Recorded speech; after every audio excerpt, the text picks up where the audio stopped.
Listo. Bueno, entonces les decía que vamos a ver el concepto de esfuerzo normal.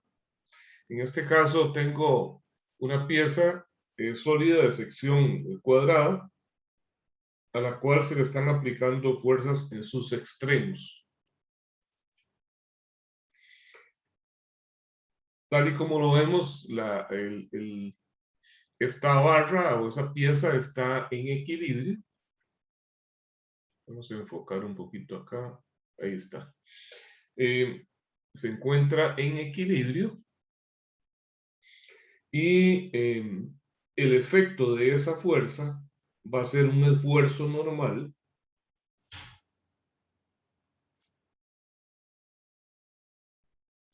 vamos a identificarlo con la letra griega sigma y decimos que el esfuerzo normal es igual a la fuerza aplicada dividida entre el área transversal. ¿Ok? Si buscamos en la literatura, en algunos casos vamos a ver que en esta fórmula nos dicen que es el esfuerzo normal promedio. Entonces quiero referirme a ese tema. Resulta que si yo voy a hacer una vista en 2 dimensiones de esa pieza, resulta que el esfuerzo realmente no es aquí en la superficie donde está aplicada la fuerza, no es totalmente constante, no es realmente constante, de manera que la distribución de esfuerzo más o menos es así. Esto es la distribución de esfuerzo. O sea, es máximo en el centro y disminuye hacia los extremos. Entonces, mediante esta fórmula estamos calculando un esfuerzo promedio.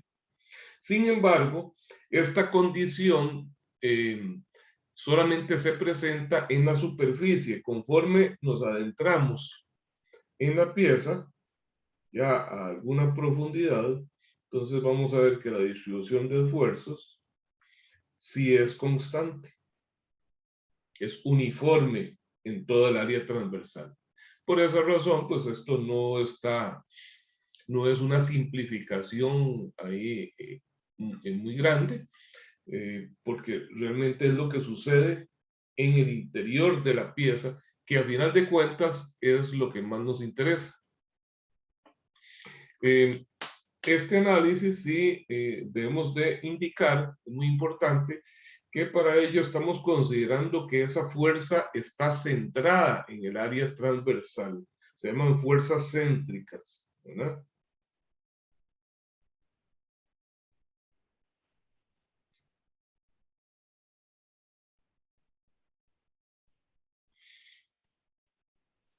Sea centrada en el área transversal. ¿Ok?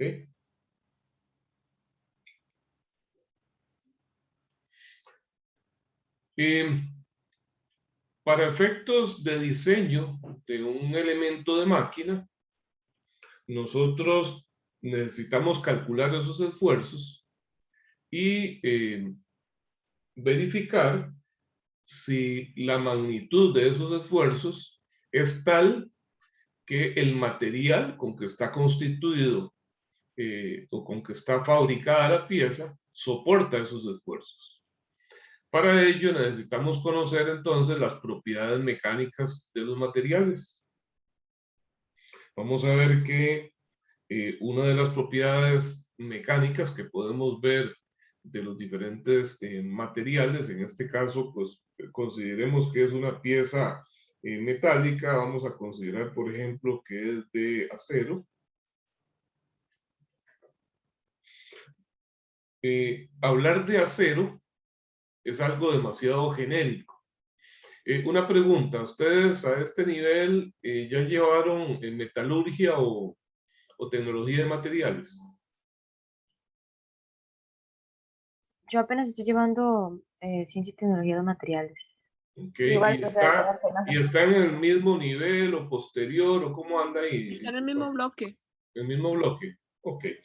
Bueno, y entonces, a lo largo del semestre, los que hayan matriculado ambos cursos, pues van a aprender un poco, pues bastante realmente, acerca de los diferentes tipos de materiales que se utilizan en ingeniería. Puedo adelantarles que los materiales más empleados en ingeniería son los metales, pero los metales difícilmente se utilizan en estado puro, sino que los vamos a encontrar mezclados con otros elementos que podrían ser metálicos o no metálicos. A esa mezcla, a lo que en química se le llamaría una mezcla, ¿verdad? De dos sustancias diferentes o de dos elementos químicos diferentes, en ingeniería y en la metalurgia se le llaman aleaciones. ¿Okay? Eso es entonces son aleaciones metálicas internacionalmente están estandarizadas. De manera que cuando hablamos de acero, acero son todos los materiales cuyo elemento base es el hierro, ¿verdad? Pero que está mezclado con otros elementos aliantes. Uno de los principales elementos aliantes, que dicho sea de paso, es un no metal, es el carbón. El contenido de carbón en los aceros genera diferentes clasificaciones y define muchas de sus propiedades. Pero además se agregan otros elementos aliantes, metálicos o no metálicos, para mejorar sus propiedades. Así, por ejemplo, cuando hablamos de acero inoxidable, también es algo súper genérico. Podemos tener cientos de aleaciones diferentes de aceros inoxidables, dependiendo de los aleantes, los elementos aliantes que tenga. Entonces, ¿cómo identificar exactamente un material, una aleación metálica? Lo vamos a identificar por medio de una denominación estándar que se definen en diferentes organismos internacionales. Por ejemplo, una de estas organizaciones es AISI. Y en este caso, podría poner como ejemplo una denominación para este acero, un acero AISI 1020. ¿Okay? Esto es un acero, se considera un acero ordinario, ¿no? Y ya con esta denominación, sin importar de dónde provenga ese acero, cuál es el fabricante, yo puedo saber por medio de tablas de propiedades cuáles son las propiedades mecánicas de ese material. ¿Y qué es lo que me va a importar en este caso si estoy diseñando una pieza, un elemento de máquina que va a estar sometido a esfuerzos normales? En este caso me interesa conocer algo que se llama el esfuerzo último. Esfuerzo último en tensión. Esfuerzo último de compresión. Vamos a ver también, permítanme, todavía está ingresando gente acá. Ok, esfuerzo de fluencia. Estos son propiedades que vamos a ver entonces en tablas ya de los estándares. Si conozco la denominación de esa aleación. Bien, para comprender esto mejor, tenemos que estudiar un poco lo que es el proceso de deformación de los materiales y particularmente en este caso el proceso de deformación de los metales.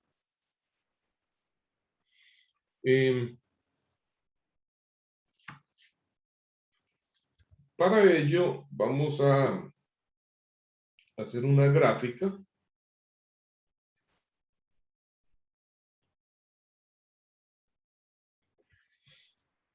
Profe, disculpe, ¿qué fue lo que había dicho con esos esfuerzos? Es que creo que se nos pegó a todos.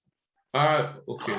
Ok, lo que les decía es que, bueno, estos esfuerzos, esfuerzo último de tensión, esfuerzo último de compresión, esfuerzo de fluencia, estos son propiedades mecánicas, características para cada aleación y las vamos a obtener de las tablas de propiedades de las normas, ¿verdad? Que definen la identificación de las diferentes aleaciones. Entonces, esto es un acero normado, un acero ya estándar. Entonces, que no importa en qué parte del mundo se haya fabricado y cuál sea el fabricante, si se ajusta a la norma IEC 1020, pues entonces sus propiedades deberían de ser las mismas o muy, muy parecidas, sin importar de dónde provenga. Para comprender mejor cómo funciona esto de los esfuerzos que son, vamos a hacer entonces una gráfica eh, que se va a llamar de esfuerzo y deformación.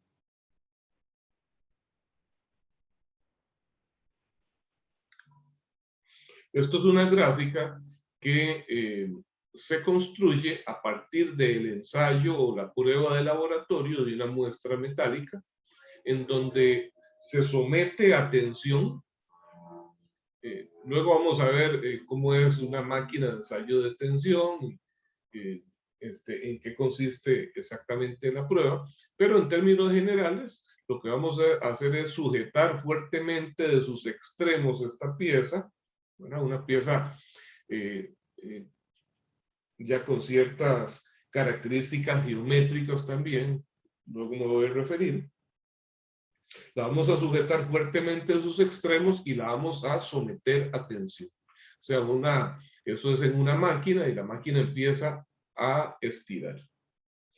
Resulta que el primer efecto que tenemos al aplicar tensión va a ser deformación, ¿verdad?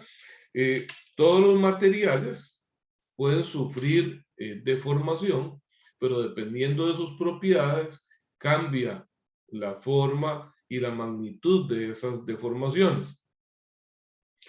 ¿Qué tipo de deformación sufriría esta pieza si la someto a tensión? ¿Qué se imaginan?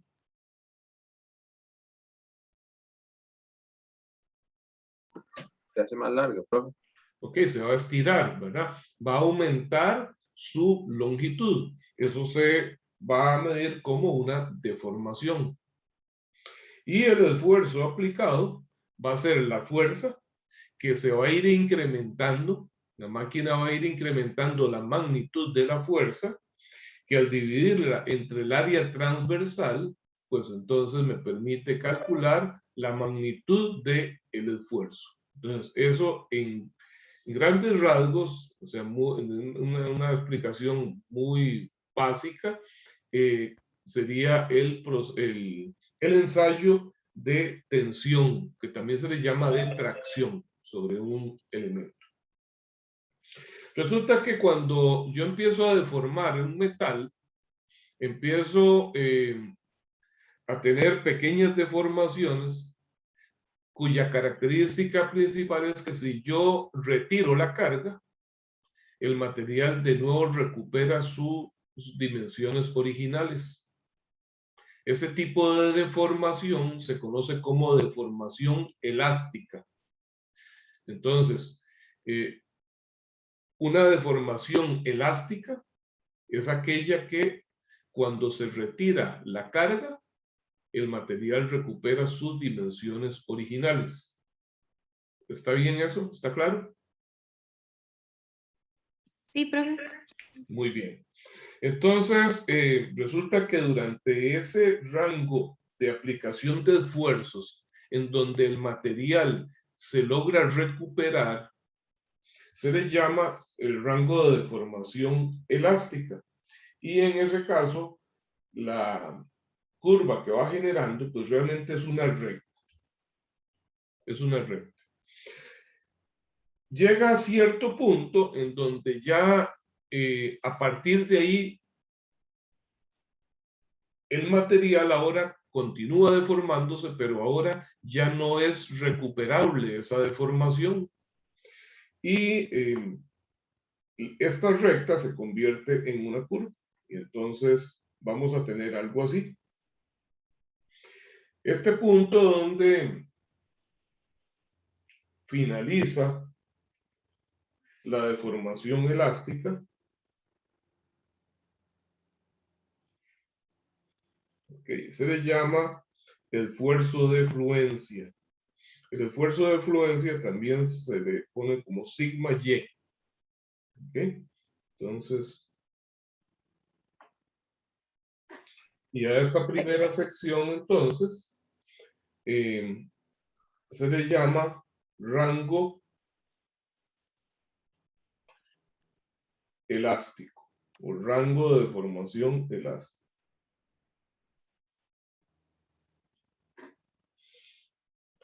Este punto también se le llama límite elástico.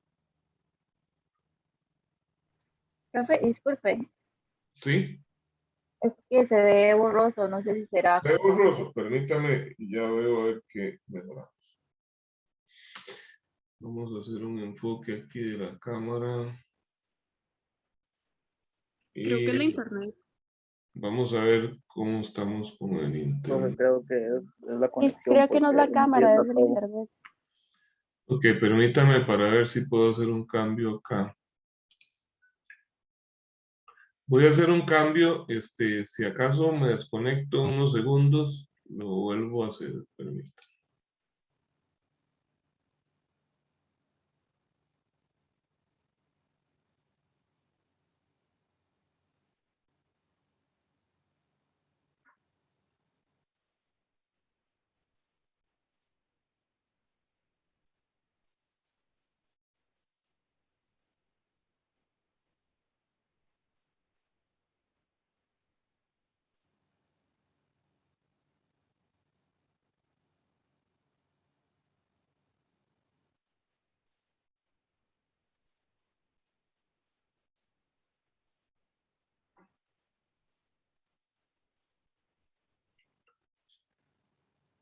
¿Me escuchan?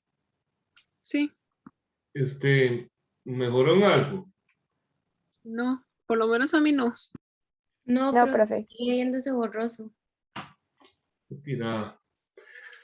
Bueno, voy a hacer algo para reducir el consumo de ancho de banda. Me voy a desaparecer yo acá.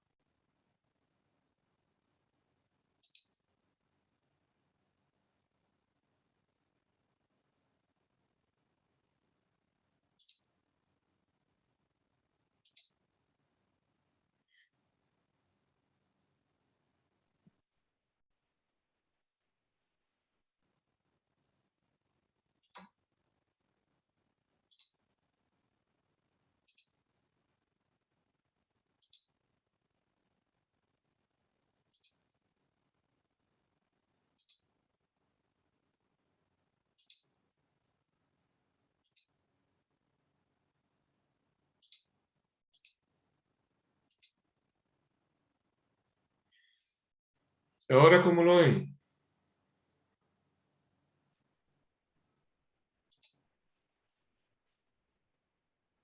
Ya Ya ahora es mejor, profe. un poquito Ahora mejor. sí. Ok, nada más que se ve ahora muy pequeñito, o sea, no cubre toda la pantalla, ¿verdad? Voy a hacer un ajuste acá.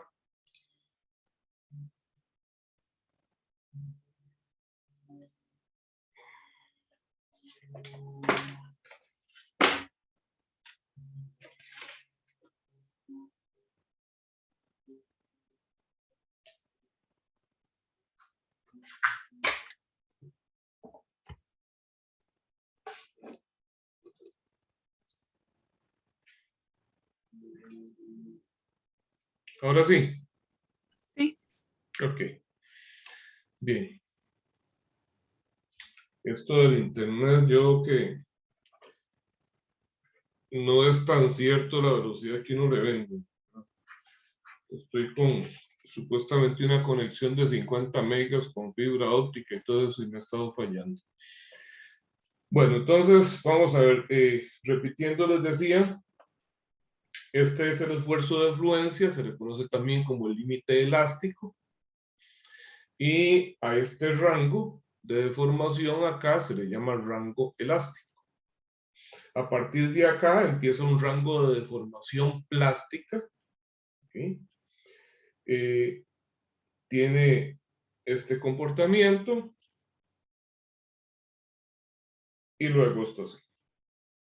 Se baja ligeramente, luego sube y aquí sencillamente la pieza falla. Entonces, este valor de esfuerzo de acá, eso se llama el esfuerzo último. Ese es el esfuerzo último.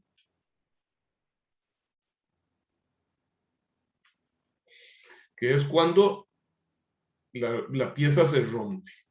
¿Ok? Y entonces esta parte de acá se le llama rango de deformación plástica. Bien, nosotros estamos diseñando la pieza y no queremos que esa pieza falle, ¿verdad? Entonces, ¿qué es lo mínimo que debería de cumplir el esfuerzo máximo que le aplique yo a esa pieza? ¿Cuál es la condición mínima que debería de cumplir la pieza, perdón, el esfuerzo máximo que yo le aplique a esa pieza para que ella no falle?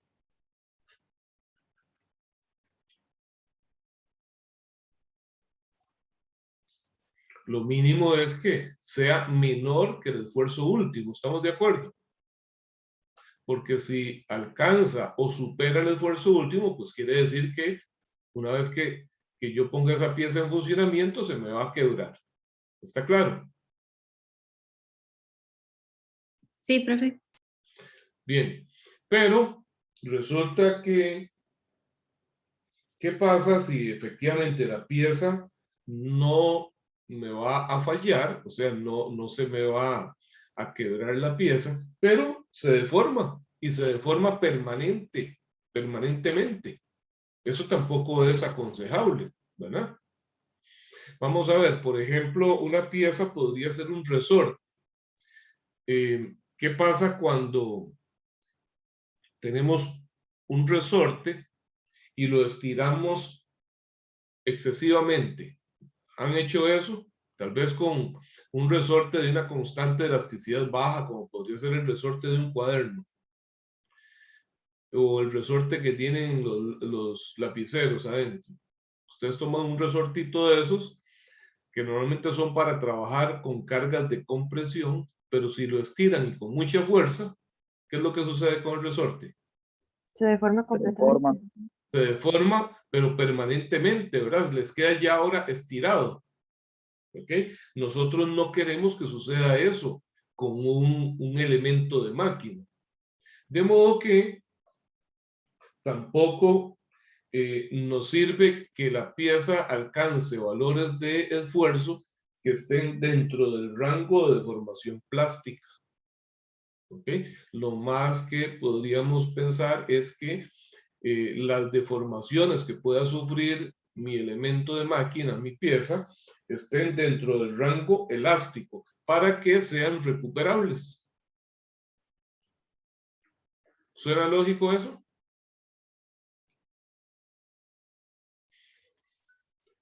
Bueno, Sí, profe. entonces, resulta que para asegurarnos esas condiciones, existe algo que se llama factor de seguridad.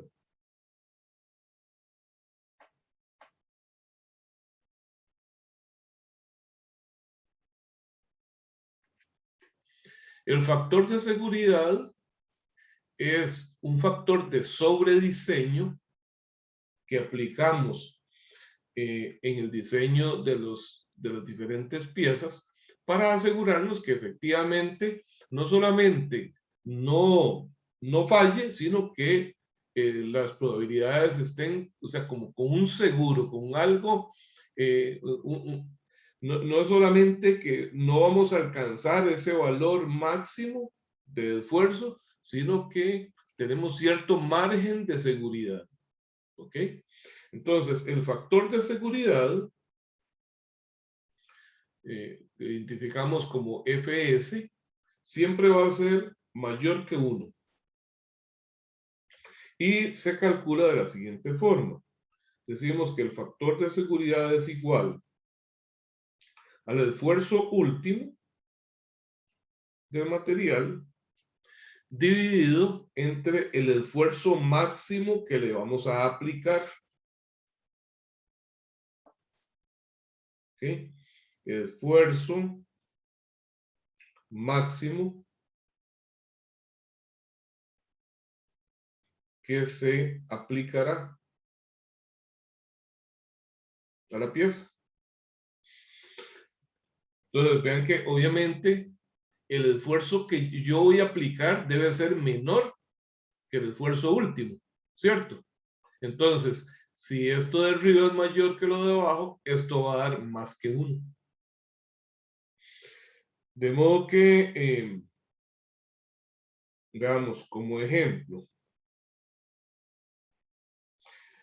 el esfuerzo último de un acero es de 150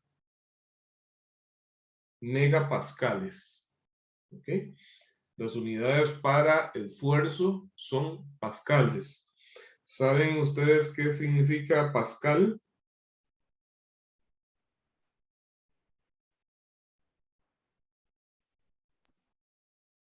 Newton entre Pascal, metro cuadrado, profe. exactamente. Newton sobre metro cuadrado. Unidades de fuerza entre unidades de área. Efectivamente. Recordemos, calculamos el esfuerzo como fuerza entre área. Entonces, Newton sobre metro cuadrado, esos son pascales. Y si hablamos de megapascales, entonces esto es por 10 a la 6. ¿Ok? Si se aplica un factor de seguridad igual a 2, ¿cuál es el esfuerzo máximo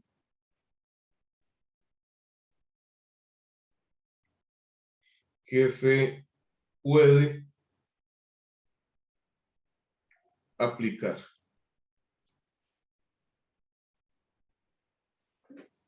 Entonces, en este caso, digo factor de seguridad igual a 2, esfuerzo último es igual a 150 por 10 a la 6 pascales. El esfuerzo máximo lo vamos a despejar de la fórmula y digo que es el esfuerzo último entre el factor de seguridad. Esto es 150 megapascales o 150 por 10 a la 6 pascales entre 2, o sea, 75 por 10 a la 6 pascales o bien 75 megapascales. Este es el esfuerzo máximo que puedo aplicar. A este esfuerzo máximo también que se le puede aplicar se le llama esfuerzo permisible.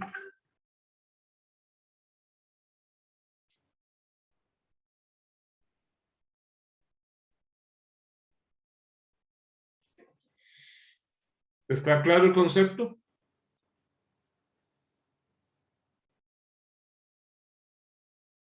Sí, profe. Bien, entonces vean que el esfuerzo permisible siempre va a estar por debajo del esfuerzo último. Sin embargo, si yo regreso a la gráfica, entonces me preguntaría, bueno, está bien el utilizar un factor de seguridad ahí, me va a asegurar o no que la pieza va a fallar? Bueno, efectivamente, porque al aplicar un factor de seguridad, sin importar cuál sea su valor, como el factor de seguridad es mayor que 1, me asegura que el esfuerzo máximo que le puedo aplicar a la pieza va a estar por debajo del esfuerzo último. Pero, ¿quién me asegura si voy a estar o no dentro del rango de deformación plástica, que no es recomendable? Para ello, resulta que las gráficas de esfuerzo de formación para cada material pues, varían considerablemente. Pero normalmente la distancia de separación vertical, o sea, entre valores de esfuerzos, entre el límite elástico y el esfuerzo último, no es muy grande.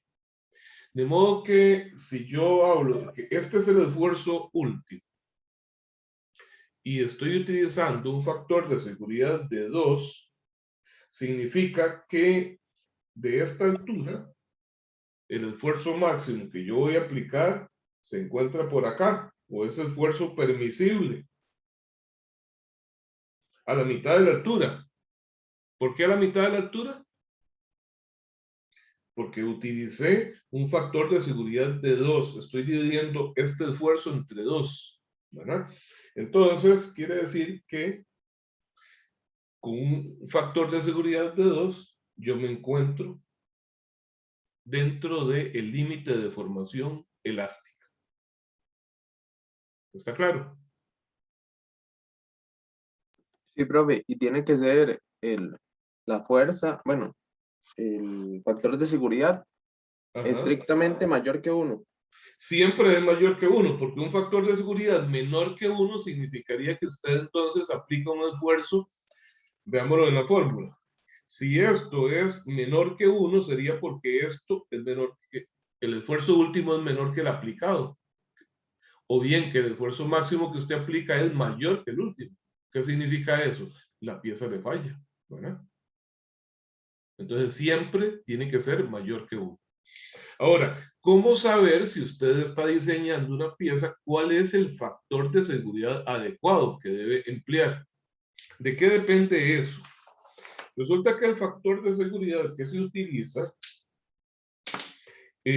varía dependiendo de la rama de la industria en la que nos encontremos.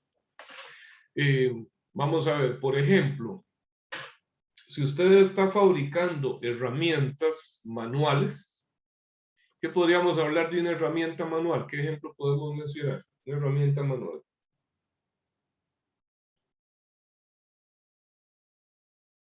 A ver. Una llave, profe. Una llave, ¿ok? Una llave de tuercas, ¿ok? ¿Qué pasa si usted compra una llave de no muy buena calidad, una llave muy barata, y resulta que cuando usted empieza a apretar un tornillo, la llave se le dobla así? ¿Okay? Se le dobla y resulta que usted socó el tornillo y ahora se da cuenta que la llave al final le quedó doblada así, ¿verdad? Sucede a veces con destornilladores, por ejemplo. Un destornillador ahí muy barato. Tratan de apretar un tornillo ahí que está, de aflojar un tornillo que está muy socado y resulta que se le quiebra la punta del destornillador. O sencillamente el puño del destornillador se soltó. ¿Qué significa eso? En la fabricación de esas herramientas, se consideró un esfuerzo máximo que está por debajo de lo que realmente nosotros vamos a poder necesitar aplicar. Quiere decir que se utilizó un margen de seguridad muy pequeño o tal vez ni siquiera se utilizó un margen de seguridad, un factor de seguridad. ¿Cuáles son las consecuencias? ¿Cuáles son las consecuencias de que esa herramienta falle? De que la llave se doble o que el destornillador se le quiebre la punta. ¿cuáles serían las consecuencias en ese caso? ¿Qué tan graves son esas consecuencias? En ese caso particular, de esos dos ejemplos. ¿Es algo muy grave? ¿Consideran ustedes que eso sea muy grave? Para el usuario, por ejemplo, realmente no. Realmente no. Usted, la verdad es que cuando compró esa llave que le costó 300 colones, asumió un riesgo, ¿verdad? Usted no podría pensar en que esa llave le va a durar toda la vida y que la puede aplicar donde quiera, ¿verdad? Porque si eso quisiera, pues habría comprado una llave que en vez de costarle 300 colones le cuesta 2.500 o 3.000 colones. Pues bien, las consecuencias no son muy graves. Y entonces, pues ahí los fabricantes se la juegan al fabricar productos ahí de mala calidad, pero para un mercado de alto consumo, ¿verdad? Utilizando factores de seguridad muy bajos. Sin embargo, pensemos en otra aplicación, en otro ramo de la industria. ¿Qué pasa si, vamos a ver, se fabrican repuestos para vehículos? ¿Ok? Un repuesto podría ser un eje de un vehículo, los ejes donde van pegadas las llantas. ¿Ok? Si se fabrica un eje para un vehículo con un factor de seguridad muy bajo, ¿qué podría sucederle a ese eje?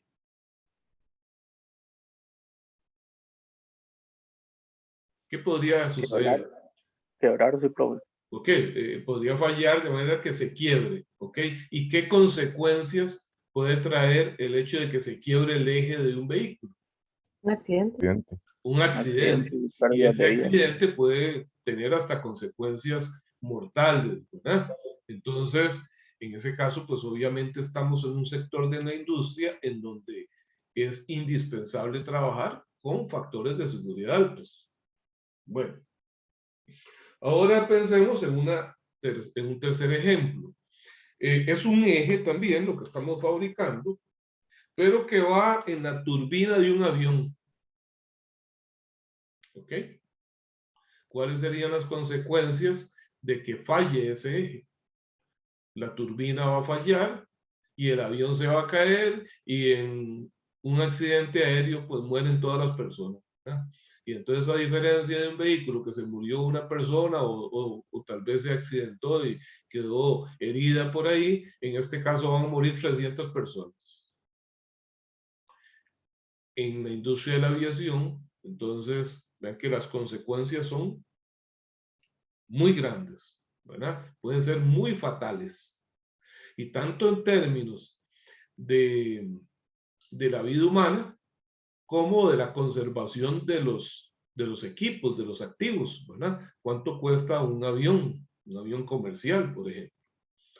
Entonces vamos a ver que en diferentes campos de la industria se manejan diferentes factores de seguridad. O sea, no nos podemos dar el chance, el factor de seguridad es como una póliza, ¿verdad? Es como una póliza de vida. Es para asegurarnos de que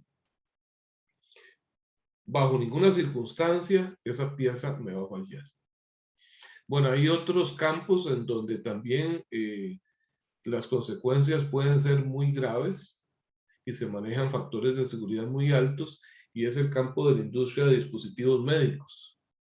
Cuando se fabrican dispositivos médicos, se utilizan factores de seguridad muy altos también, porque tienen una repercusión directamente en la salud o en la vida de las personas.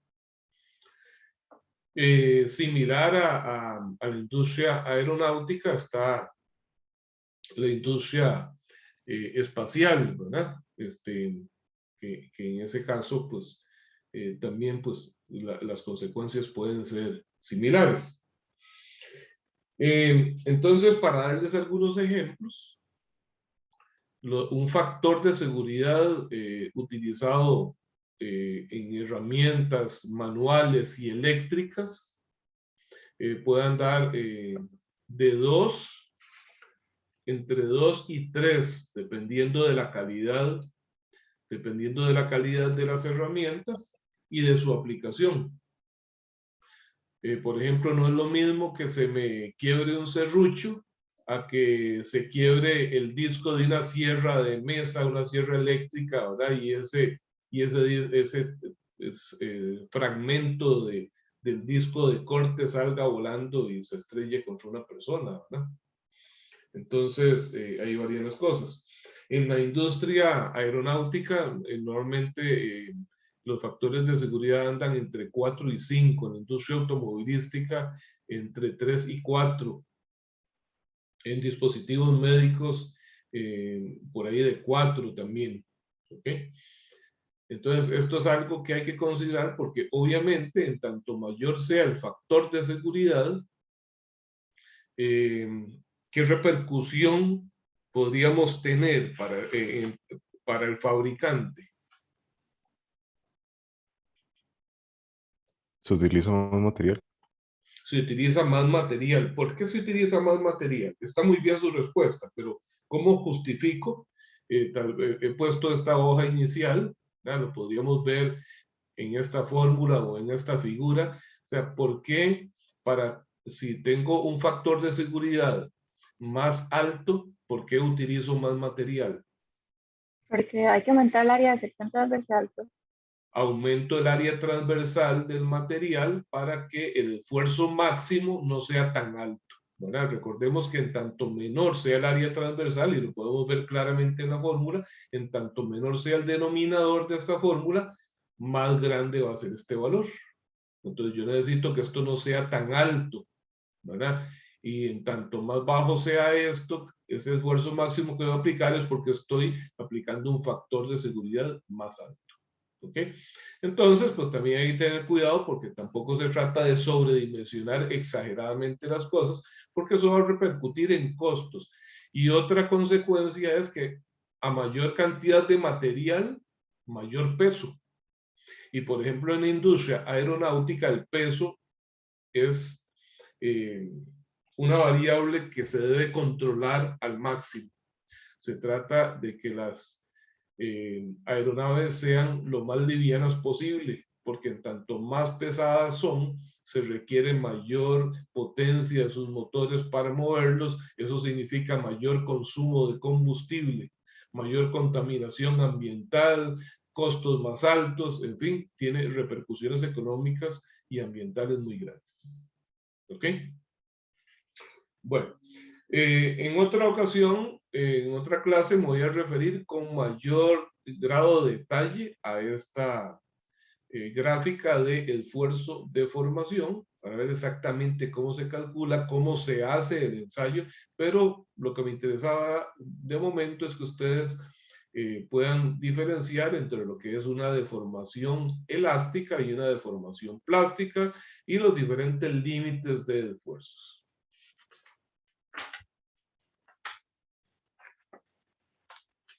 Ok, entonces vamos a buscar un ejercicio para poner estos conocimientos en práctica.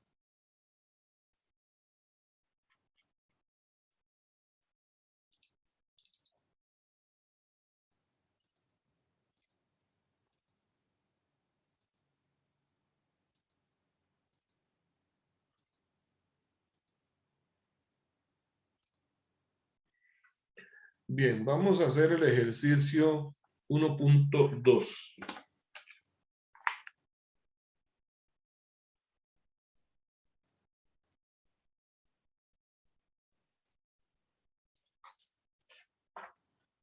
Este ejercicio, en este ejercicio hay una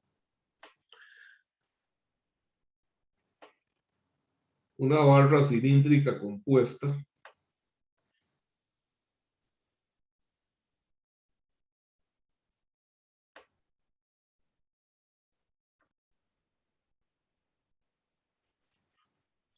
Realmente son dos segmentos, dos barras cilíndricas unidas.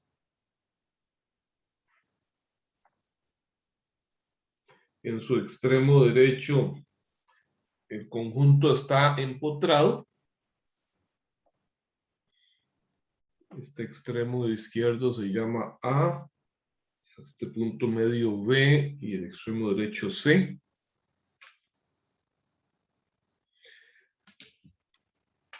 En el extremo A se aplica una fuerza de 60 kilonewton. Y en el punto B se aplican dos fuerzas de 125 kilonewton.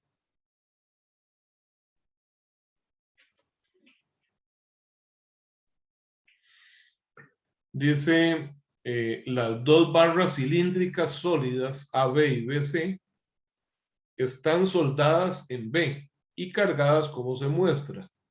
Se sabe que el diámetro de la sección AB, esto indica diámetro, es de 30 milímetros.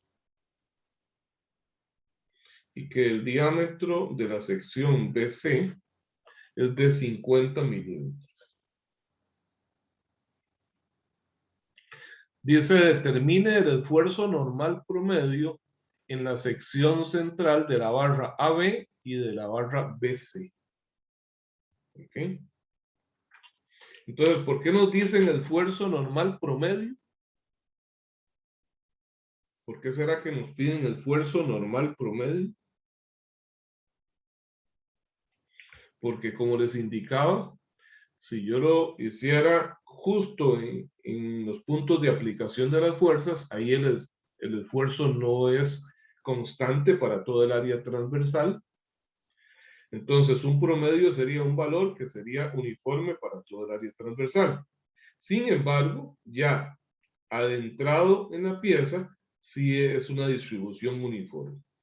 Entonces, realmente me están pidiendo es esto, el esfuerzo normal en la sección AB y el esfuerzo normal en la sección BC.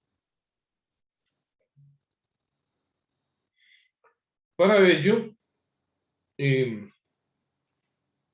podemos hacer un diagrama de cuerpo libre de esa pieza.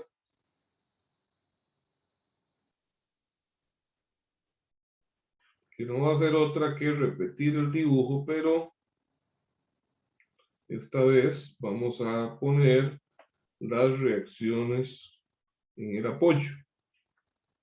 ¿Ok? ¿Qué tipo de reacción deberíamos tener en el extremo C, en donde está apoyada esa pieza? Si está empotrada, creo que era una reacción hacia la izquierda y un momento, ¿no? Ok, reacciones normalmente en un empotramiento hay reacciones en X y en Y, pero también momento, ¿verdad? Ok. Sin embargo, si ya yo analizo las fuerzas que se están aplicando, esas fuerzas externas, puedo darme cuenta que no hay fuerzas verticales, ¿verdad? Entonces, si yo en el apoyo acá pongo una reacción vertical, cuando haga sumatoria de fuerzas en Y me doy cuenta de que no hay ninguna otra fuerza vertical y entonces concluyo que es cero. ¿De acuerdo?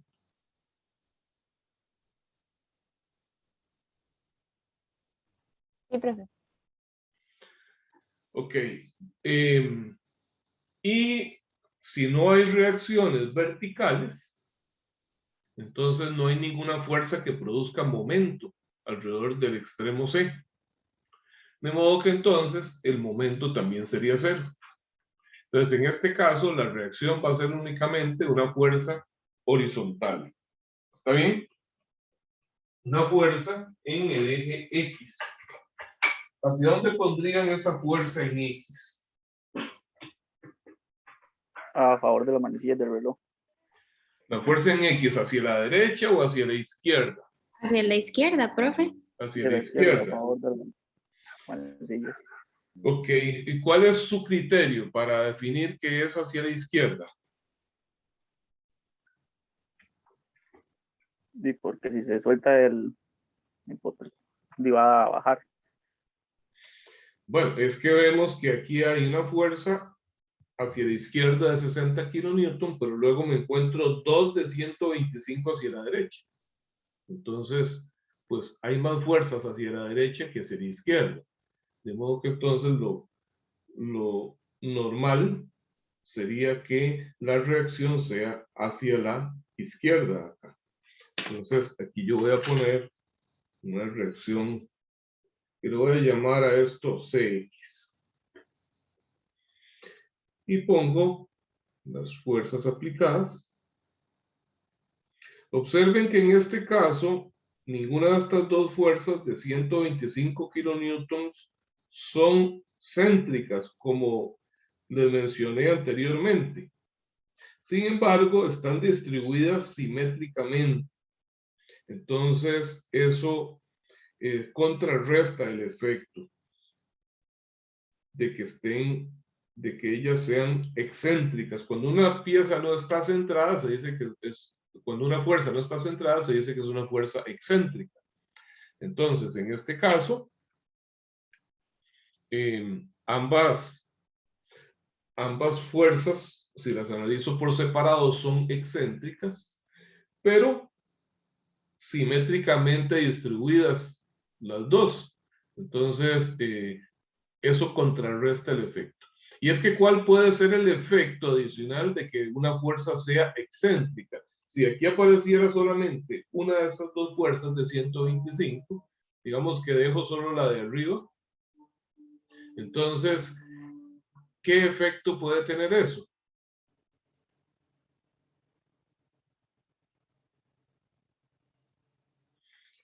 Esta pieza tiene un eje central por acá. Por aquí pasa un eje central, ¿verdad? Entonces, si esta fuerza está alejada del eje central, produce, a ver, el compañero lo dijo ahí, ¿qué produce esa fuerza? Además de su condición de compresión ahí, ¿qué genera? Genera un momento, ¿verdad? Genera un momento que va a ser igual a la fuerza multiplicada por esta distancia de separación entre la línea de acción de la fuerza y el eje central. Por eso les decía que es importante tener en cuenta en esta etapa del curso que las fuerzas que vamos a aplicar son céntricas, ¿ok? Pero este ejercicio que se sale de esa regla lo corrige al poner dos fuerzas iguales, porque entonces vean que un momento sería en un sentido, por ejemplo, el momento que produce esta fuerza de arriba sería en sentido horario y el de la de abajo sería en sentido antihorario, se cancelan entre ellos, ¿verdad? Bien, entonces, ahora que ya tenemos el diagrama de cuerpo libre, vamos a ubicar las secciones A, B y C. Entonces, para saber cuál es el esfuerzo en la sección AB, lo que voy a hacer es un corte por acá. Hago un corte y analizo esa sección. Ella está sometida a una fuerza de 60 kilonewton hacia la izquierda. Y entonces tiene que haber una fuerza de reacción acá. A esa fuerza le voy a llamar FAB. ¿Por qué FAB? Porque estoy en la sección AB y sin importar en qué parte de la sección haga yo el corte, el diagrama sería exactamente el mismo. ¿Está bien?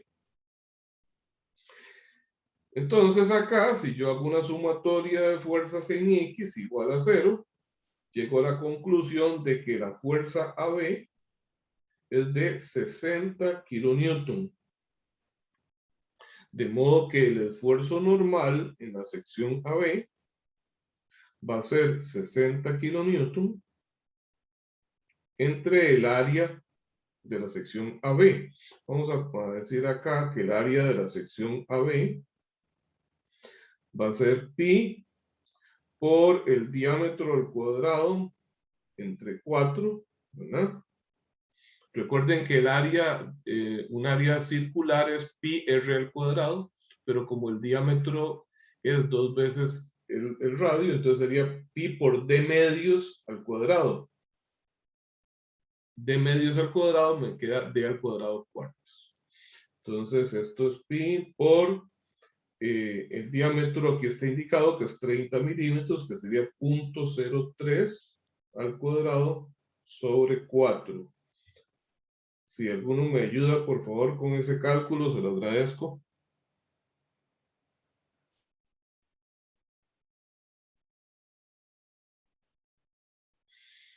Mientras tanto, voy poniendo acá el área transversal en BC. Sería entonces pi por el diámetro que es 50 milímetros, sería 0.05 al cuadrado sobre 4.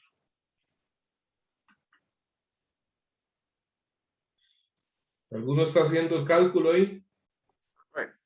¿Sí? A mí me dio 7.07 por 10 a la menos 4. Por 10 a la menos 4 metros cuadrados. Gracias. Y ahora veamos este otro.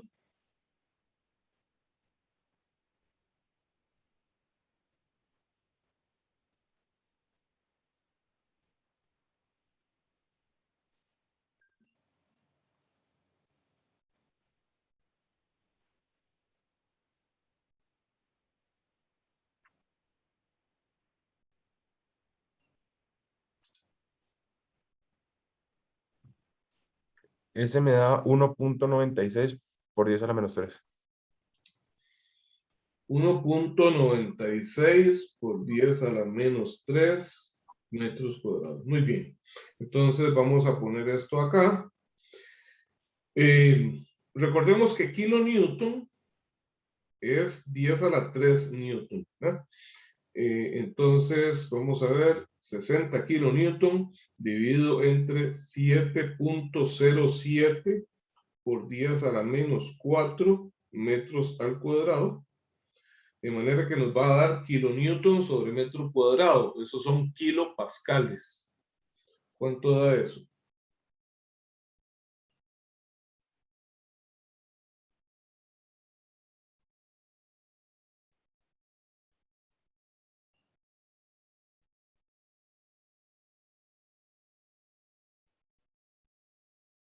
Profe, a mí me dio 84.882,6 kilopascales. Kilopascales. 84.000. De nuevo por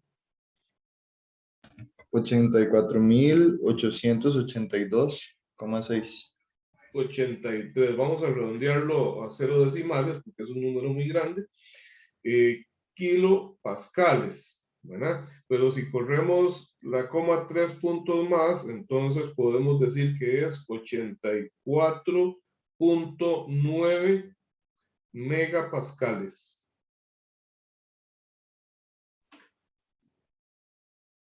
¿Está bien?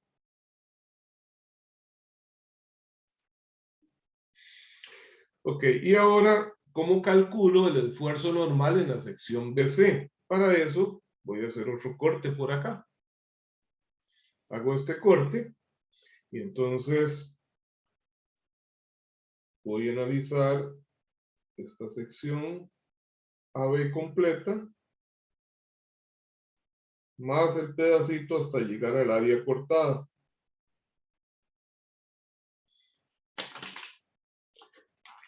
En el extremo A tengo la fuerza de 60 kilonewton. Y aquí ahora las dos fuerzas de 125 kilonewton. Y aquí una fuerza de reacción. Vean que en el caso de AB yo la puse hacia la derecha porque la única fuerza que actuaba externa iba hacia la izquierda para mantener el equilibrio, ¿verdad? Si lo hubiera puesto también hacia la izquierda, entonces me habría dado negativo. En este caso, ¿hacia dónde pondríamos esta fuerza? Que le voy a llamar FBC. ¿Hacia dónde la pongo? ¿Hacia la derecha o hacia la izquierda? Hacia la izquierda, profe. Hacia la izquierda, muy bien. ¿Y cuál es su criterio para ponerle ese sentido? Porque las fuerzas hacia la derecha son mayores. Son mayores estas dos, efectivamente. Entonces, esta va a ir hacia la izquierda. Y en todo caso, igual, aunque no viéramos ese detalle, si la pongo hacia el otro lado, me va a dar negativa, ¿verdad? Algo muy importante es que en base, voy a retroceder un momentito, al análisis de esta sección AB, observen hacia dónde van las fuerzas que actúan sobre esa sección AB. Van hacia afuera, ¿verdad? Hacia afuera del elemento. Entonces, ¿en qué estado de carga se encuentra esta sección AB? ¿Está en tensión o está en compresión? En tensión. Está en tensión, efectivamente, ¿verdad? Vamos a indicar acá que eso es tensión. ¿Ok? Sí. Yo tengo una duda. Sí, dígame. Es que no me queda claro por qué en la sección AB la fuerza va hacia la derecha y en la ABC va hacia la izquierda. Ajá. Porque se trata de mantener equilibrio. O sea, yo tengo que, esta pieza no está en movimiento, está en equilibrio. Entonces la sumatoria de fuerzas tiene que ser 0. Entonces, yo que al hacer el corte, este pedacito que me quedó cortado está sometido a la fuerza de 60 kilonewtons en su extremo A, que va hacia la izquierda. Y aquí, en el área cortada, pues tiene que haber una fuerza de reacción que lo mantiene en su posición. Si la pusiera hacia la izquierda, igual, entonces esto no estaría en equilibrio, ¿verdad? Y si hago la sumatoria de fuerzas, ¿qué diría usted? Digamos que usted considera negativo hacia la izquierda, positivo hacia la derecha. Aquí diría menos 60 y menos FAB igual a 0. Y entonces le diría FAB igual a menos 60. ¿Qué significa ese menos? Que usted la puso en un sentido equivocado. Mientras que acá decimos menos 60 más FAB igual a 0. Entonces despejo FAB igual a 60 positivo. Quiere decir que le puse el sentido adecuado. Pero en este caso, resulta que ya cuando sobrepaso el punto B, ya no solamente tengo la fuerza de 60 en el extremo A, sino que estas dos fuerzas que están después de B. Entonces, estas dos sumadas me dan 250 kilonewtons hacia la derecha y solo 60 hacia la izquierda. Entonces, para mantener el equilibrio, definitivamente necesito una fuerza adicional hacia la izquierda, que es la que hay en el apoyo.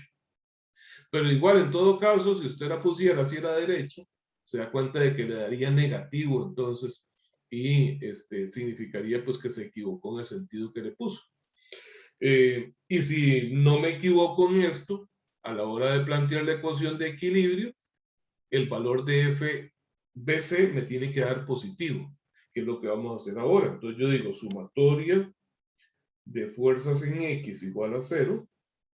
Entonces digo menos 60, porque va hacia la izquierda, más 2 por 125 menos FBC es igual a 0. Entonces paso FBC, que está restando acá, lo paso al lado derecho para que sume.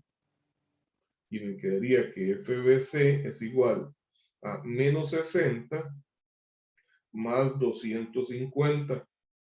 Entonces FBC me da 190 kilonewtons y me dio positivo. Quiere decir que si me dio positivo es porque el sentido que le puse es el correcto. ¿Está claro? Sí, profe, ahora sí, muchas gracias. Con mucho gusto. Bien, entonces ya tengo la magnitud de la fuerza. ¿Ok? Y voy a calcular el esfuerzo entonces en esa sección BC. Pero antes vamos a analizar en qué estado de carga se encuentra esa sección BC. Entonces aquí puedo verlo en el dibujo qué sucede del punto B en adelante. Veamos que estas dos fuerzas que hay en este extremo van contra la pieza y esta también va contra la pieza. Entonces, esta sección, ¿en qué estado de carga se encuentra? ¿Está en tensión o está en compresión? Compresión. Está en compresión, efectivamente. Y el esfuerzo de compresión lo vamos a poner siempre negativo. ¿Ok? Entonces va a ser menos FBC entre el área BC. Esto es, voy a ponerlo esta vez en Newton, esa fuerza, 190 por 10 a la 3 Newton, dividido entre el área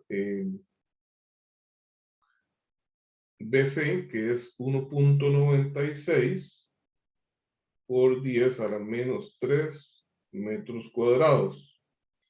Si me ayudan por favor con esto, ¿cuánto da?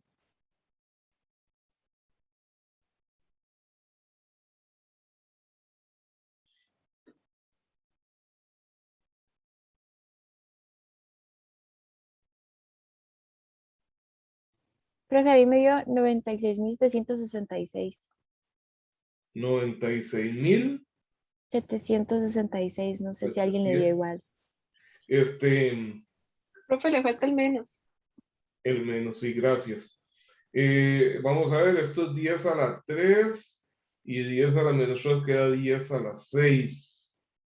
Entonces creo que faltan más cifras acá. Ah, perdón, profe, es que yo lo dividí, no lo puse entre por 10 a la menos, no lo puse por 10 a la menos 3. Ok, entonces esto le queda, si le pongo 96.000 sería por 10 a la 3. Revisen a ver. Profe, a mí me da menos 96.900, o sea, da un número como muy grande, me da menos 969.38.775,51. Ok, Sí, a mí me dio despacito. eso. Ok, despacito entonces, 96. 969, Ajá. 38, 38. 775. 775 y qué sigue, ya ahí viene un decimal. ¿Cómo así? Ajá, Punto 6. coma Entonces, 5. punto 5, lo redondeamos a 6 aquí. ¿Ok? Entonces, estos son miles, millones. Entonces, esto es 96.9 mega. Estos son newton sobre metro cuadrado, ahora son pascales. Entonces, puedo decir que es menos 96.9 megapascales. ¿Verdad? Mega son millones. ¿Está bien? Profe, si ya le pusimos el negativo, ¿no hace falta indicar que está en compresión como el de arriba? ¿O también Bueno, por ahora yo prefiero hacerlo, mejor que usted hizo la consulta. Voy a por lo menos indicar acá que esto significa que es en compresión. Realmente esto tampoco es indispensable. O sea, porque si veo un valor positivo, ya yo debo interpretar que significa que está en tensión. ¿Ok? Y si veo un valor negativo, tengo que interpretar que está en compresión.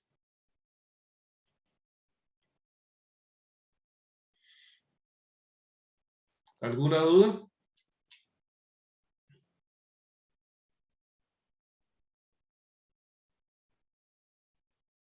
O sea, si el esfuerzo da positivo es tensión y si el esfuerzo da negativo siempre es compresión. Exactamente, exactamente. Pero tiene que tener en cuenta eso, que el signo no es que se lo da la fuerza, ¿verdad? No, este signo no es porque la fuerza es negativa. De hecho, yo lo que estoy poniendo es la magnitud de la fuerza ahí, ¿verdad? Este signo sale de que yo hago el análisis por observación acá y determino si esa pieza está en tensión o compresión. Entonces, más bien ese signo yo se lo asigno. Yo se lo pongo. Después de analizar el estado de carga que eso genera. Cuando las fuerzas van contra el elemento, generan compresión. Cuando van hacia afuera, generan tensión. Es el mismo concepto que ustedes vieron cuando analizaron estructuras en el curso de Mecánica 1. ¿Está bien?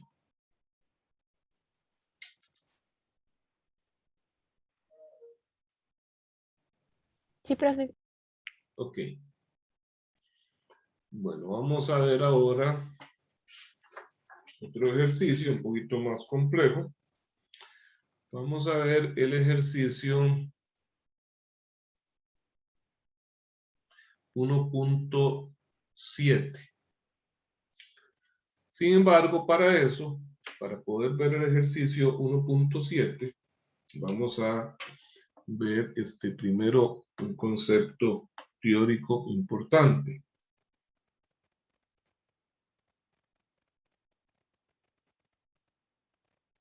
Yo prefiero ir viendo la teoría conforme la vamos ocupando para ver ejercicios, para que no se vuelva como tan teórico, ¿verdad? Sino que veamos siempre de una vez la aplicación.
Yo les recomiendo, los que no lo hayan hecho, que descarguen el documento del libro digital para que lo tengan ahí a mano cuando estamos haciendo ejercicios, para que puedan ver mayor o mejor detalle de los dibujos, porque pues no siempre logra uno transcribirlos de la mejor manera. Profe, perdón, ¿ese ejercicio cuál es? Ese es el 1.7.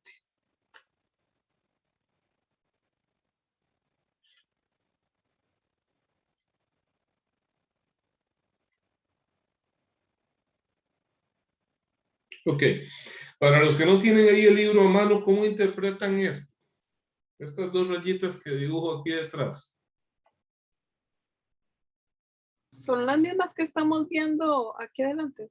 Es porque exactamente una piecita igual a esta existe al otro lado. Y lo mismo aquí. ¿Ok?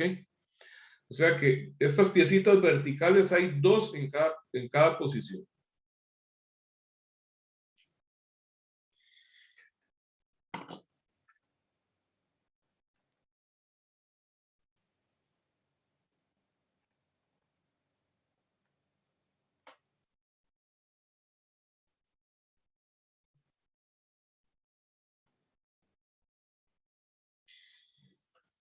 Bueno, ahora sí, entonces voy a leer el enunciado.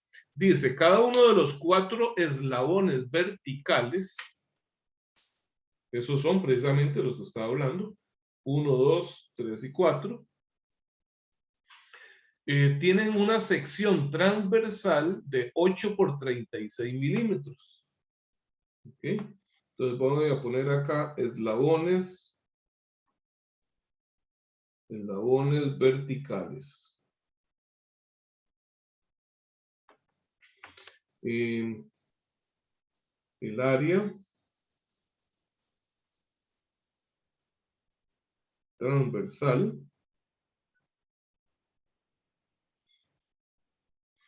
dice que es de 8 por 36 milímetros.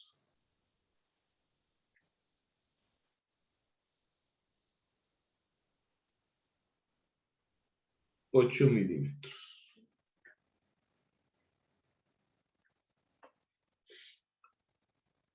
Y cada uno de los 4 pasadores, ¿qué son los pasadores? En el dibujo, ¿cuáles son los pasadores? ¿Qué son? Los piquitos de esos que se ven, digamos, en Son medio estos, del camino. los pasadores son estos, son pines, son como barras cilíndricas, ¿verdad? Que se utilizan para unir todas las piezas. Cada pieza tiene un agujero del mismo diámetro y entonces se introducen esas barras o pines, ¿verdad? Que se llaman pasadores para unir todas las piezas. Y entonces los pasadores tienen un diámetro de 16 milímetros. Pasadores dicen que el diámetro es de 16 milímetros. Dice, determine el esfuerzo. Ah, bueno. Para ver. Sí, aquí la dibujé. Hay una fuerza aplicada, vean, en este extremo de 20 kilómetros. Ok, dice, determine el valor máximo del esfuerzo normal en los eslabones que conectan los puntos B y D y el de los eslabones de los puntos C y E. O sea, ¿cuánto es el esfuerzo normal? Dice máximo. Vamos a ver por qué dice máximo en los eslabones BD. ¿Y cuánto es el esfuerzo normal máximo de los eslabones que hay en CE? ¿Ok? Bueno, entonces, vean lo siguiente. ¿Qué tengo que hacer primero que nada? ¿Cómo determino un esfuerzo normal? El esfuerzo normal dice que es fuerza entre área. Entonces, ¿cuál es la fuerza que tengo que utilizar para calcular el esfuerzo normal que soporta cada uno de estos eslabones que hay entre B y D?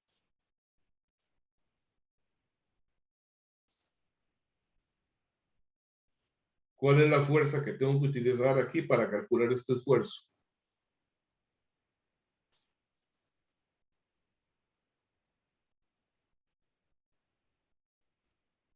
No les estoy pidiendo una magnitud, sino que me digan qué nombre le doy a esa fuerza. ¿Cuál sería esa fuerza que tengo que poner ahí? La fuerza de BAD. La fuerza que hay en la sección BD. Y para calcular este esfuerzo, pues va a ser la fuerza que haya en la sección CE. Entonces, lo primero que tengo que hacer es averiguar la magnitud de esas fuerzas. Y para ello, pues, hacer algún diagrama de cuerpo libre que me permita calcular esas fuerzas. ¿Cuál sería el diagrama de cuerpo libre más adecuado para poder calcular las fuerzas que hay en BD y en CE?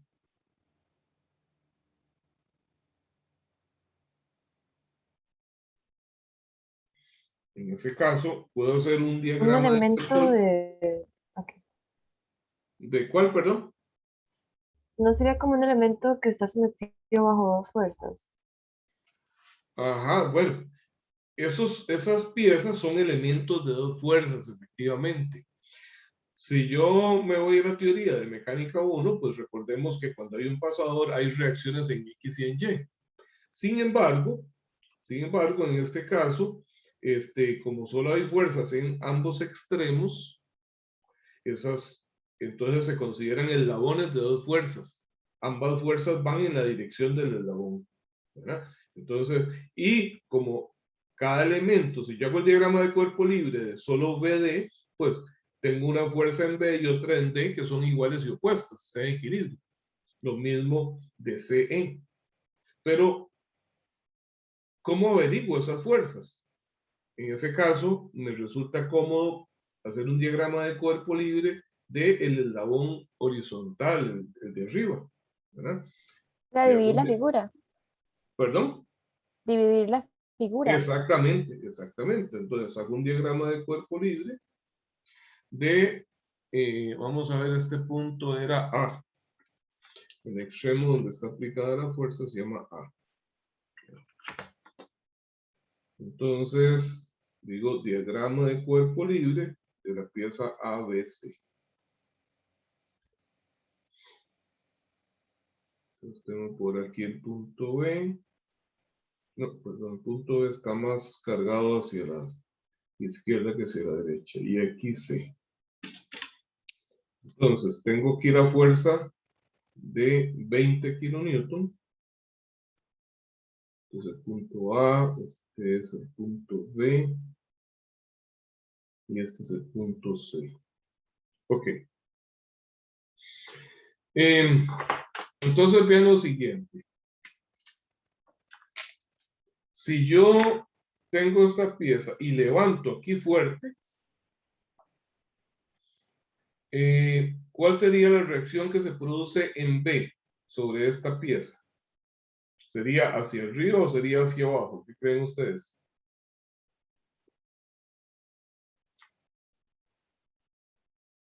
Hacia arriba si levanta desde A. Si yo levanto acá, entonces estoy tratando de levantar el punto B. Digamos que la pieza gira alrededor de C y entonces estoy tratando de levantar B. ¿De acuerdo? Entonces, ¿cuál es la reacción de B sobre ese elemento? ¿Hacia arriba o hacia abajo? Hacia Yo abajo. sería hacia profe. abajo. Hacia abajo, efectivamente, porque es una reacción ante eso. A esta fuerza le vamos a llamar FBD. Ok. Ahora considerémoslo al revés. La pieza trata de girar alrededor de B. Donde yo levanto aquí, ¿qué pasa con el extremo C? ¿Baja o sube?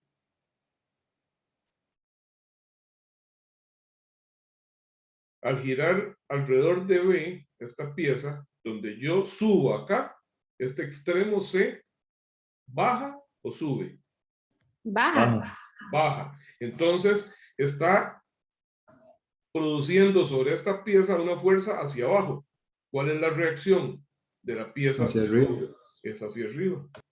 Ok, muy bien.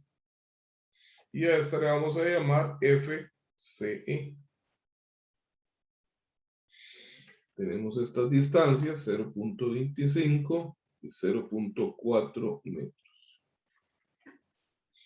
Basta con hacer una sumatoria de momentos en alguno de los dos puntos B o C para que se cancele una de las incógnitas y averiguar la otra. Por ejemplo, podría calcular momentos en C. Sumatoria de momentos en C, sentido antihorario positivo, igual a 0. Entonces, la fuerza de 20 kilonewtons alrededor de C produce un giro en sentido horario, sería negativo, sería menos 20 por la distancia total, que sería 0.4 y 0.25, 0.65. Ahora tengo la fuerza BD, que produce, alrededor de C produce un giro antihorario, sería positivo, sería más FBD por 0.4 igual a 0. Entonces de aquí despejo FBD. Vamos a ver, esta de 20 pasa al otro lado a sumar, sería 20 por 0.65 dividido entre 0.4. Y eso da 32.5. 32.5. Como la fuerza la pusimos en kilonewton, estos son también kilonewton. ¿Ok? Y ahora para averiguar FCE, basta con que haga una sumatoria de fuerzas en Y igual a 0. Entonces tengo 20 hacia arriba menos FBD, que es 32.5, más FCE igual a 0. Entonces, FCE se queda aquí. Estos 32 pasan a sumar y los 20 a restar. Y entonces tengo que FCE es igual a 12.5 kilonewton. ¿Está bien hasta ahí? Sí, profe. Ok, nada más que tenemos que tener en cuenta que esta fuerza FBD está producida por dos eslabones verticales. O sea que cada uno soporta la mitad de la fuerza. Y lo mismo esta FCE está ejercida por otros dos eslabones verticales. Entonces, si yo analizo solo uno de esos eslabones, la fuerza que actúa en cada uno de ellos es la mitad. ¿Está bien? Si quiero hacer el análisis de un eslabón vertical, cada eslabón soporta la mitad de la fuerza que hay ahí en ese extremo. O bien, pues yo podría ponerle un 2 a cada uno de estos, de manera que entonces la fuerza que calcularía sería la fuerza que ejerce cada uno de los dos eslabones en cada caso. ¿Me explico?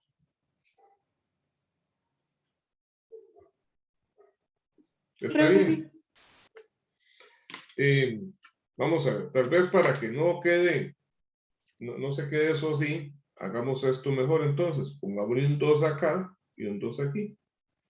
¿Qué significa este 2? Que hay dos eslabones acá y aquí también hay otros dos.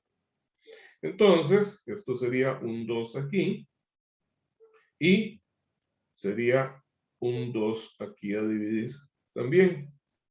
De manera que esto es entre 2 y esto me daría entonces 16.25 kilonewton. La fuerza que ejerce cada uno de los dos eslabones que hay en vez de. Y aquí también sería 2.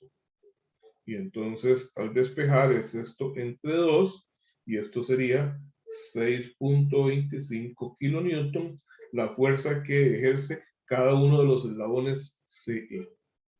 ¿Está bien? Sí, profe. Ok. Ahora entonces tenemos que analizar el estado de carga de cada uno de esos dos eslabones. Entonces recordemos el análisis que hicimos al inicio. Yo levanto acá, la pieza trata de girar alrededor de C y en ese caso entonces trata de levantar el punto B. ¿Ok? Entonces, ¿este eslabón BD está en tensión o está en compresión?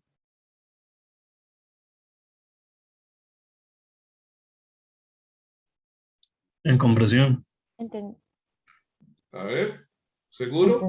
En tensión. Yo estoy levantando el punto B, lo estoy tratando de estirar. Entonces, ese eslabón BD está en tensión. Ahora, por otro lado, yo digo, bueno, si esta pieza trata de girar alrededor de B, donde yo subo acá, este punto trata de bajar. Entonces, ¿qué efecto tiene sobre este eslabón? ¿Lo pone en tensión o en compresión? Compresión. En compresión. El eslabón CE está en compresión. ¿Ok? En teoría, para calcular el esfuerzo en cada uno de esos eslabones, en los BD y en los CD, sería entonces tan solo dividir esas fuerzas entre el área transversal, ¿de acuerdo? Sin embargo, vamos a ver una situación especial cuando hay pasadores. Nosotros hicimos ese análisis anteriormente con barras en donde no había ninguna perforación, ¿verdad? ¿Qué es lo que sucede en ese caso? Vamos a hablar acá entonces de un eslabón en tensión.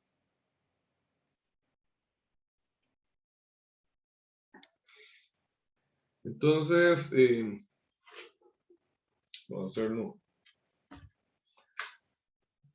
un poquito más de cuidado acá.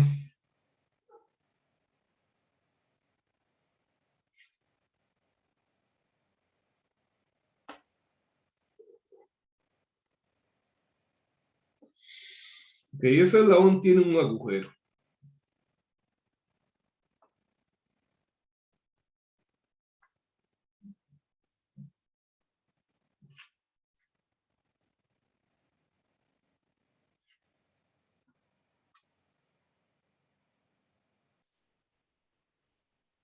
¿Verdad? Tiene agujeros en cada extremo. Y dentro de esos agujeros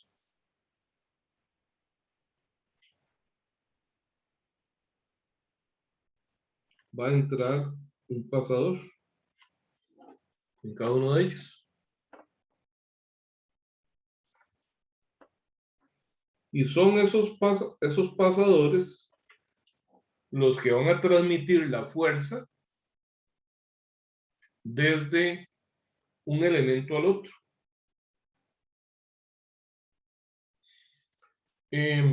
¿Por qué? ¿Por qué razón? Bueno, porque veamos. Esa pieza, olvidé que es una misma hoja. Esta pieza de arriba está en contacto directo con el pasador, ¿verdad? El elemento que pega directamente en esa pieza es el pasador. Estos eslabones verticales solo están arrimados a los lados, ¿cierto? No están pegados con un adhesivo ni están soldados. Sencillamente están puestos ahí a la par. Los eslabones verticales están puestos a la par de este eslabón horizontal. Entonces, este eslabón horizontal, con quien tiene un contacto directo de transmisión de fuerza, es con el pasador que llega ahí en medio. Vamos a ver. Voy a dibujar entonces lo que podría ser una sección. Esto es el área transversal de la barra ABC.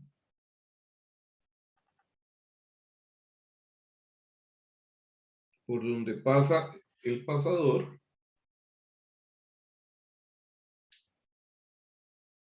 Y aquí tengo a los lados los eslabones verticales.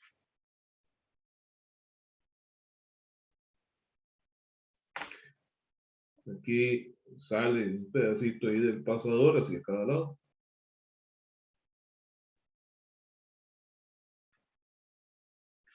¿Ok? Digamos que estos son las barras, entonces BD, ¿verdad? Una barra BD y otra barra BD. ¿Se entiende este dibujo? Sí, profe. Ok. Entonces, cuando esta barra central trata de levantarse, trata de irse hacia arriba, porque veamos que en este punto, dijimos, trata de subir, ¿verdad?, al punto B. Lo que hace es transmitirle una fuerza al pasador y el pasador se la transmite a estos dos elementos, ¿verdad? O sea, esta barra levanta al pasador y el pasador transmite esa misma fuerza hacia arriba a cada uno de estos dos elementos. Entonces, resulta que si yo hiciera un zoom, ahí voy a utilizar otro instrumento acá, le hiciera un zoom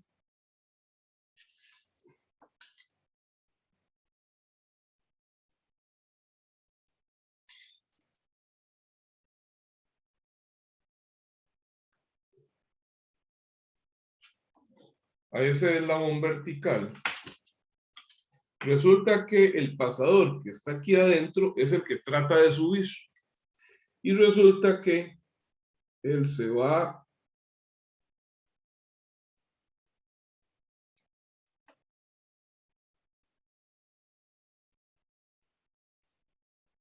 Si lo pudiera ver yo con un microscopio, me doy cuenta de que ese pasador, al hacerle una fuerza hacia arriba, se va a separar ligeramente de la parte de abajo del hueco. Yo no sé qué tan claro ven ustedes, dejé un pedacito aquí, un claro en la parte de abajo. Por si acaso no se ve, voy a hacerlo más grande todavía acá. Entonces resulta que de aquí, ya esto sería exagerado, ¿verdad?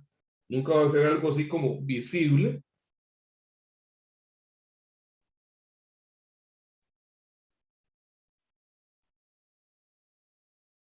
¿Ok?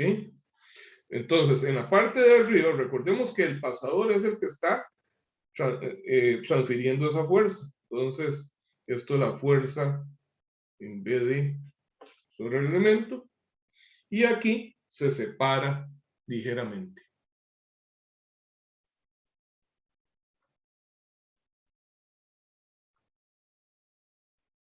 Esto sería la sección. ¿Ok? ¿Entienden esto? ¿Les parece lógico por qué se podría producir una ligera separación ahí? Porque el pasador se recuesta contra la cara superior de ese agujero. Entonces, sea fuertemente. Yo estoy tirando de él hacia arriba, entonces la parte de arriba se va a comprimir muy fuerte contra el eslabón, pero entonces queda una pequeña luz ahí.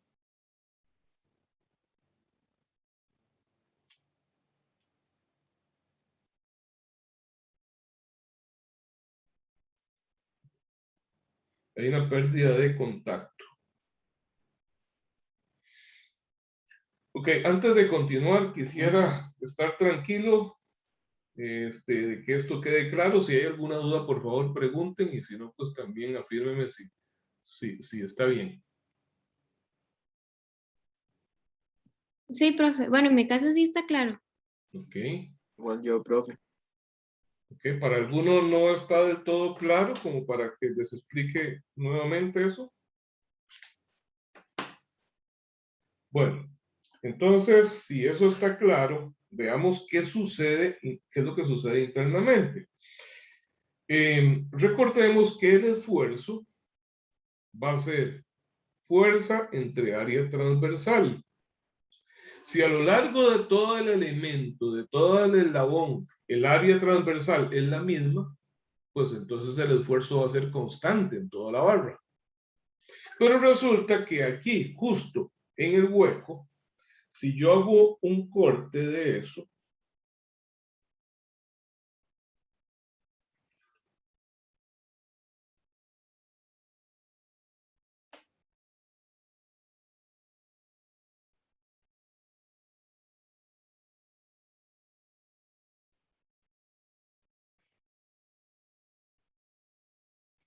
si hago un corte acá, entonces esto se vería de esa forma, ¿verdad?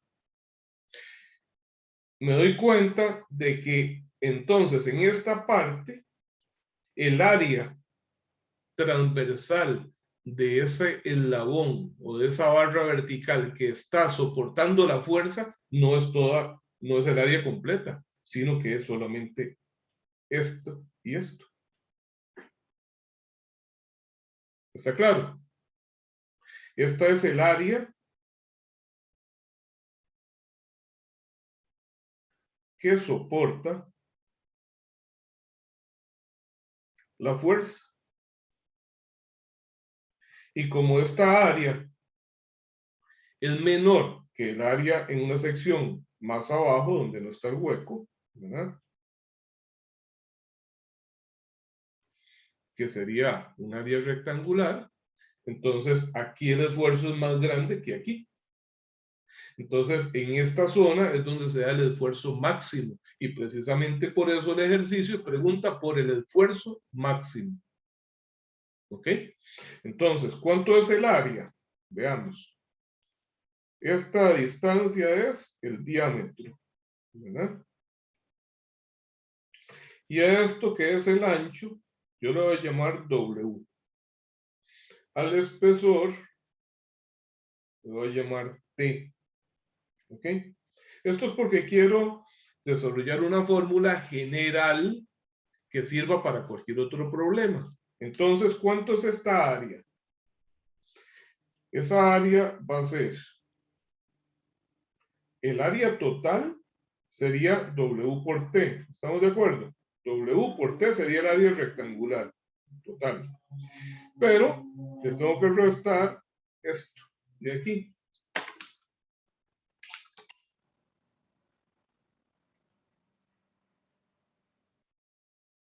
¿Qué medida tiene esto? El ancho es D, el diámetro, y el espesor es T. Entonces digo menos D por T. Como T es una variable común, entonces digo que el área es T por W menos D. En este caso, entonces, nos decían que el diámetro, o sea, el diámetro de los pasadores, aquí lo anoté, era de 16 milímetros, y que el ancho de esa pieza es 36 y que el espesor es 8. Entonces, ok, esto es 16 milímetros, W es 36 milímetros y el espesor es 8 milímetros. De modo que entonces esta área transversal va a ser 8 milímetros, que sería 0.008 metros, por W, que son 36 milímetros, que sería 0.036, menos el diámetro, 16 milímetros, 0.016. Esto me daría 0.020 por 0.008. ¿Cuánto da esa área? 1.6 por 10 a la menos algo. ¿Cuánto te da?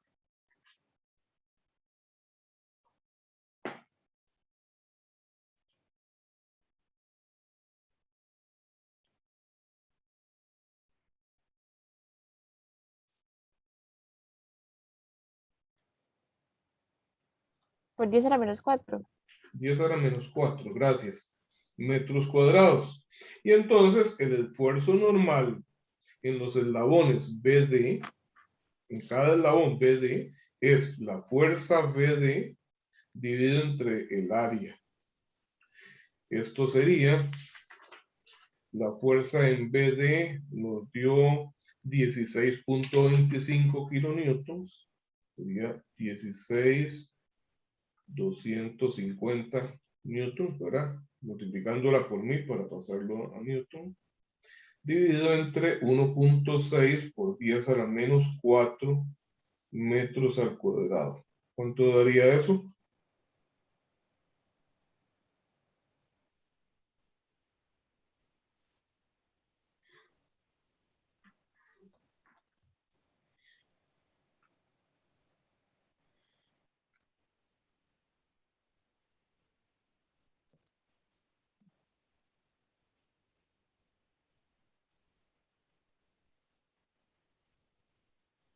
$101,562,500. 101 millones. Entonces, vamos a decir que son megas. Entonces, 101, ¿y cuál es el número, el dígito que sigue? 5. El redondeado sería 5, redondea 6. Ah, no, 6. 101.6 megapascales. ¿Ok? ¿Alguna duda hasta acá?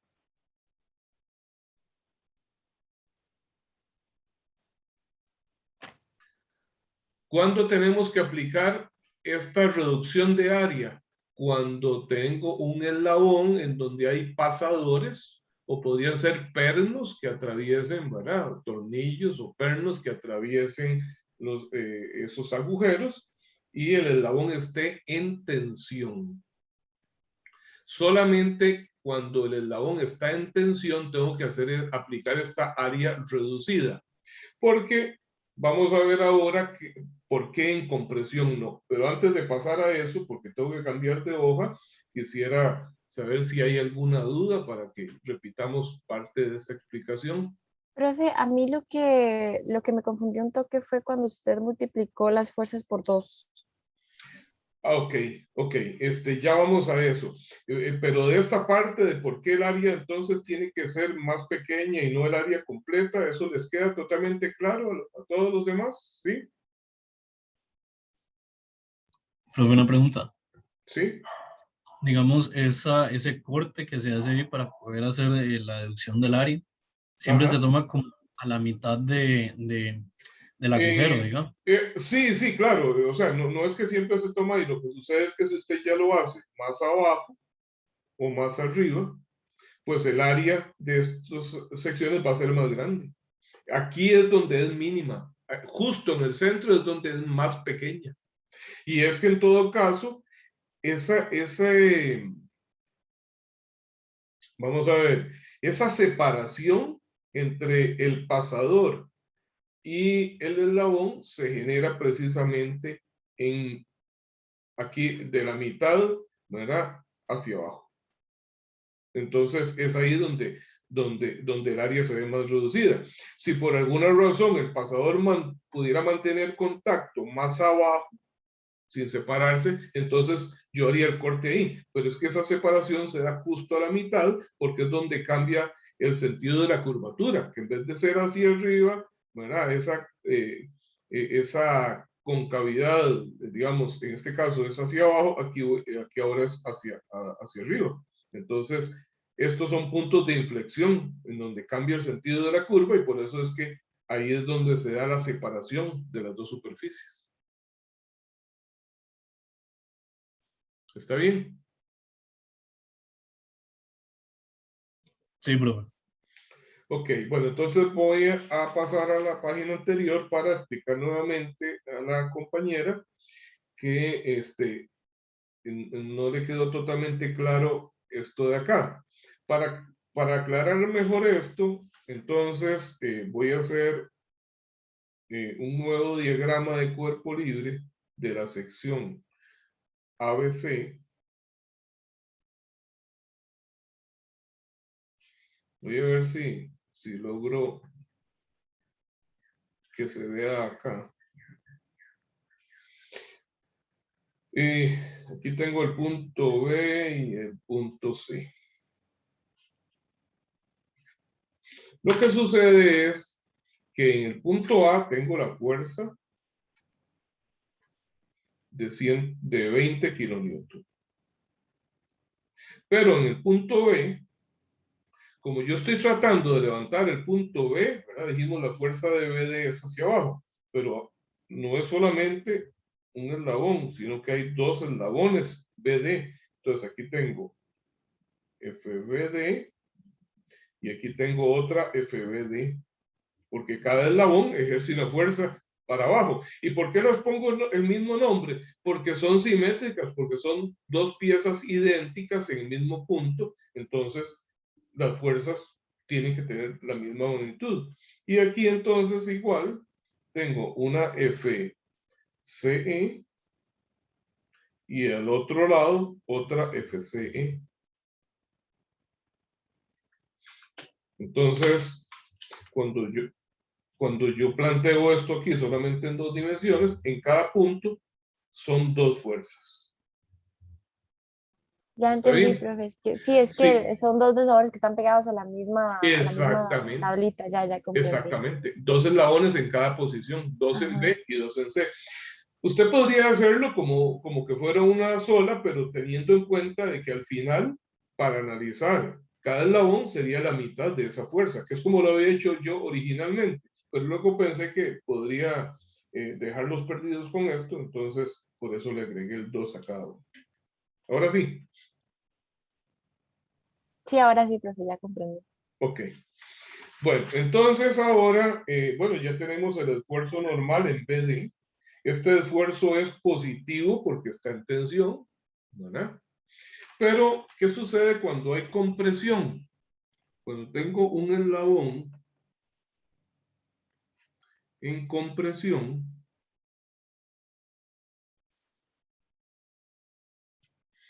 resulta que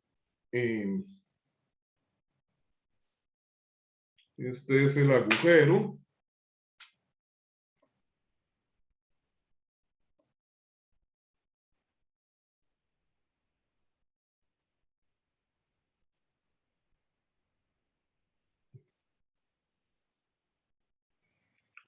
Y este es el pasador.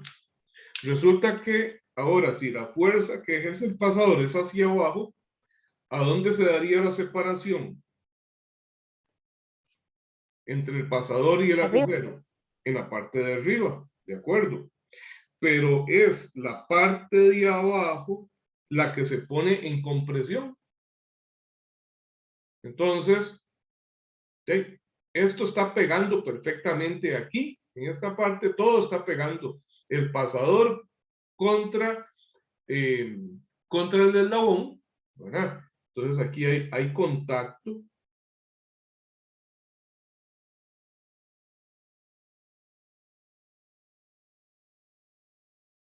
Entre el pasador y el agujero.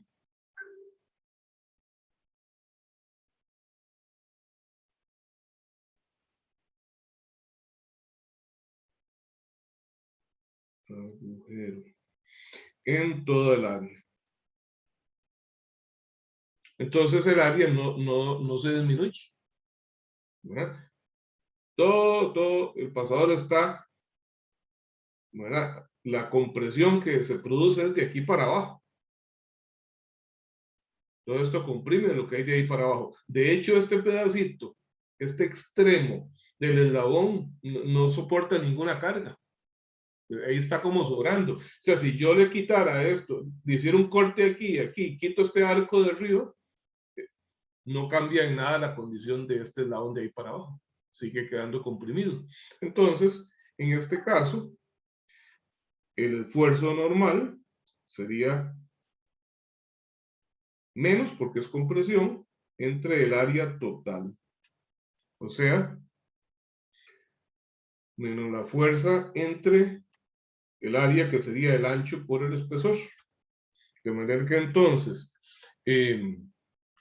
para los eslabones CE, el esfuerzo va a ser menos la fuerza CE dividido entre esa área, ¿verdad?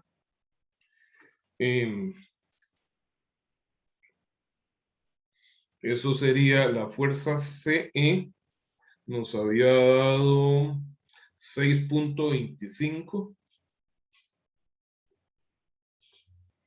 6.25. Mira, yo creo que yo utilicé mal el valor anteriormente. A ver. Yo creo que utilicé. Ah, no, sí está bien. 16.25 usé para el otro. Sí está bien. Entonces, 6.25 kilonewton sería 6.250 newton. Y el área sería de 36 milímetros por 8 milímetros, que sería 0.036 por 0.008. ¿Cuánto dará eso?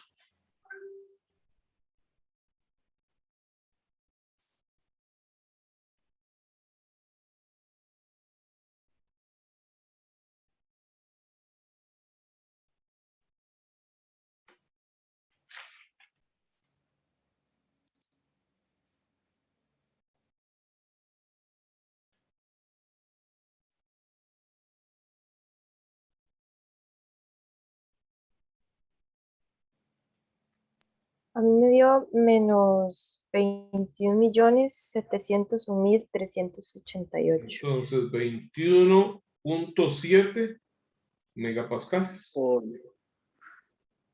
¿Verdad? ahora sí, profe, si uno pone el resultado, digamos, en modo científico. Sí, lo puede poner por 10 a la 6 pascales, está bien. O newton sobre metro cuadrado también.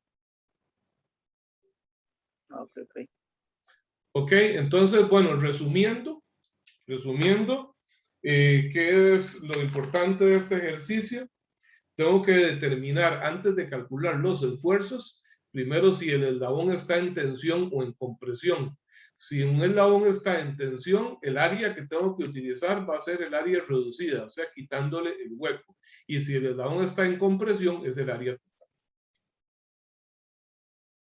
Profe, ¿Sí? y digamos que los eslabones estén en compresión o en tensión, depende como de la máquina o de la... Sí, de las fuerzas a que se estén aplicando, efectivamente. Ahora, ya que usted menciona de una máquina muy importante, en una máquina a veces, o sea, tenemos piezas que tienen giros completos, ¿verdad? Que se mueven, que tienen un movimiento amplio, y entonces esto indica que la dirección, perdón, el sentido de las fuerzas normales podrían cambiar a lo largo del movimiento de esa pieza.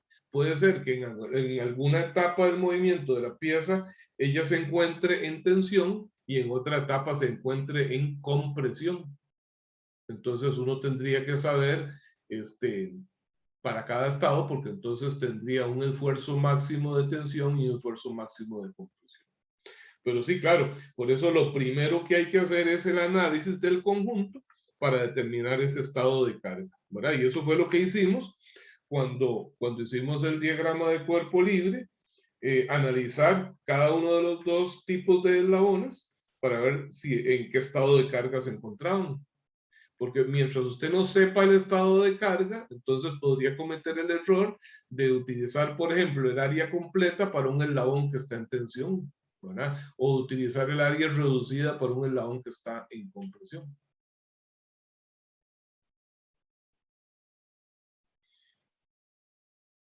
¿Alguna otra consulta?